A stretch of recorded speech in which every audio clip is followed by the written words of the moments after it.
if you feed the bees sugar and at the same time present them with a scent of explosives, they quickly learn to make a connection between the two. Can we use that in general? Like, You often make a connection with people. We're making a connection right now. Yeah. new connections, right? Yeah. Hi, this is Frank Oshawit Uttamachai from the British Council. Hi everyone, I'm Abe.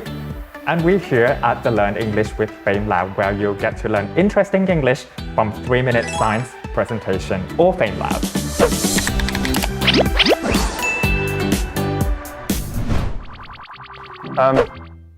Frank, what's wrong with him? Oh, actually, I know he's very energetic, and he is actually one of our Fame Lab alumni. He actually used to jump on the stage when he performed 2 years ago. Please welcome พล โอณวพล เชื่อมวราศาสตร์ครับ Hi, grand entrance as usual. How are you? 2 years ago. I'm fine. Thank you for having me here. So, Pon, I'm sure you'll be bringing us a lot of energy into this episode. Yeah, I will make sure this episode is fun. You can count on me. Sure. That's great to hear. So first up, I just want to know, have you ever trained or have any pets before?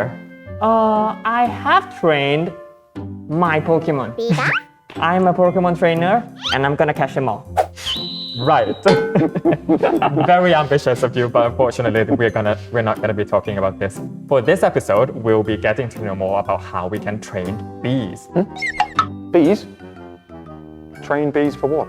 Yes, so we are getting to know more from Joanna from Poland, and she's going to talk to us about how we can train bees to detect illegal substances and drugs. Let's watch.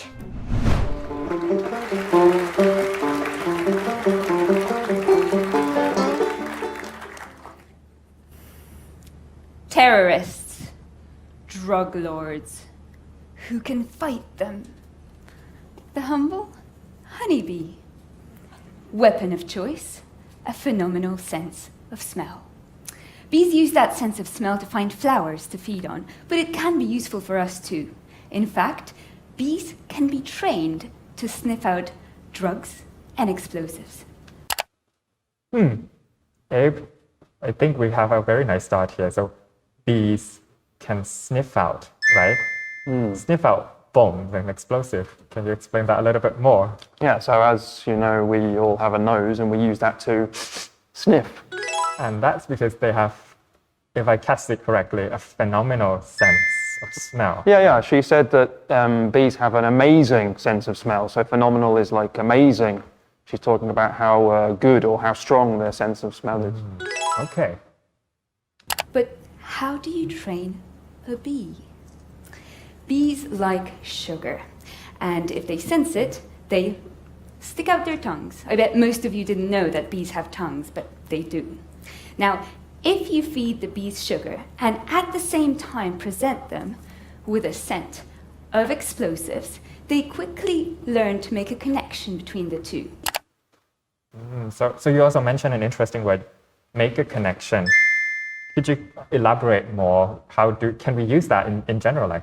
Yeah, I mean, in this video, right, she mentions that the bees make a connection. They can connect the smell with the explosive. But we use this a lot in everyday life.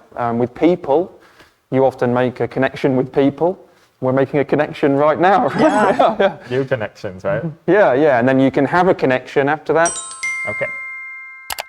And so, if they smell explosives, they stick out their tongues. It takes our bee recruits as little as 6 seconds to make that connection.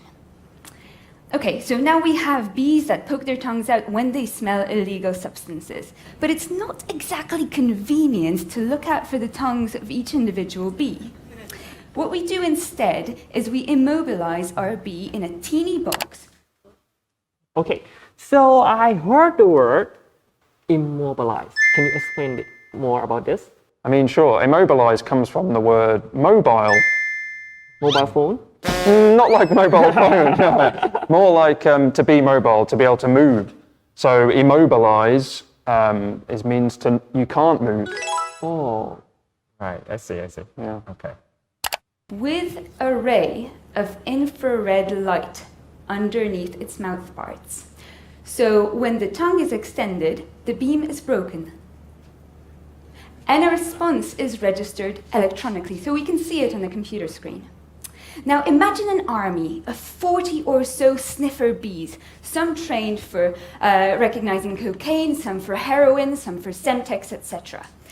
If we present them with cargo, and the ones trained for Semtex would stick out their tongues, that means that we will have explosives transported in that cargo.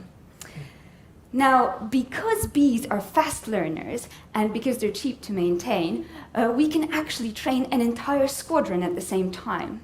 So it doesn't matter if... I think we've heard some technical terms here. So there's Semtex, right? So Semtex is, I understand it would be a type of explosive. Yeah, right? correct. Yeah. And we have heard the word squadron.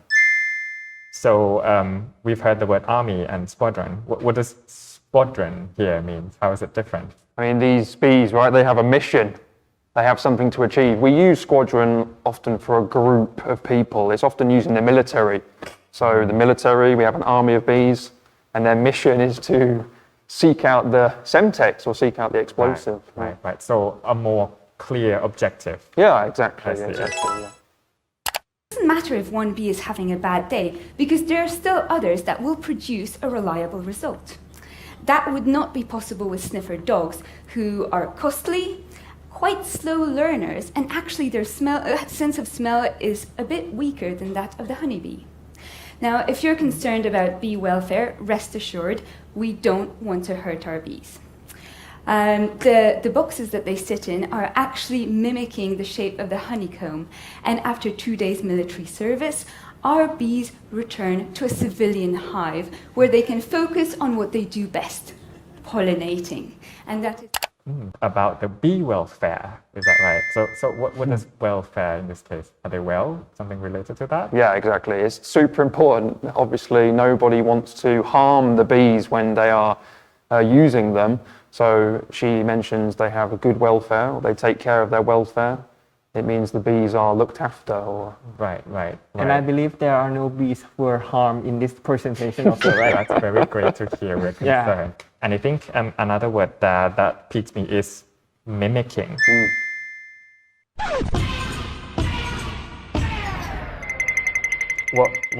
What are you both doing? we're mimicking. We're mimicking. So what is it? Are you playing jokes on each other? Mimicking is like copying, right? Right. Yeah. So copying would be mimicking. I see. Okay. That is super important for our crop production, especially since bee populations have now been declining. So when you next see a bee, remember to show some respect. They're here to serve and to protect.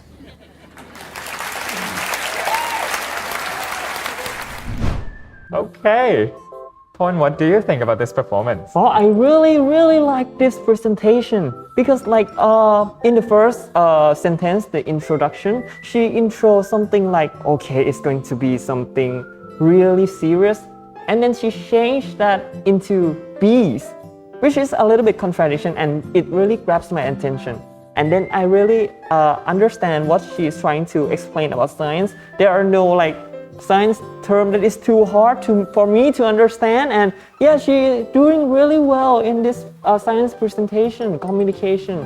I really like this presentation. Thank you, Pon. Hey, what about you? What do you think? I mean, like Pon, I love the introduction. I thought she is very energetic. I pretty much agree too. She's very energetic, and I think her show is very lively to watch, so you don't really get bored, isn't it? Please stay tuned for the FameLab International Competition 2021 in this upcoming November. And for more information, visit our British Council website. And I think that's it. So, Pon, will you be staying with us for another episode? Oh yeah, for sure. I can stay, right? Yes, of course. We would love to have you. Okay, sure. If I can stay, I will. Okay. So I think we hope this video is very useful for you, and I think it's very interesting to know more about what bees can do to the society. So stay tuned, and we'll see you again later. Bye-bye.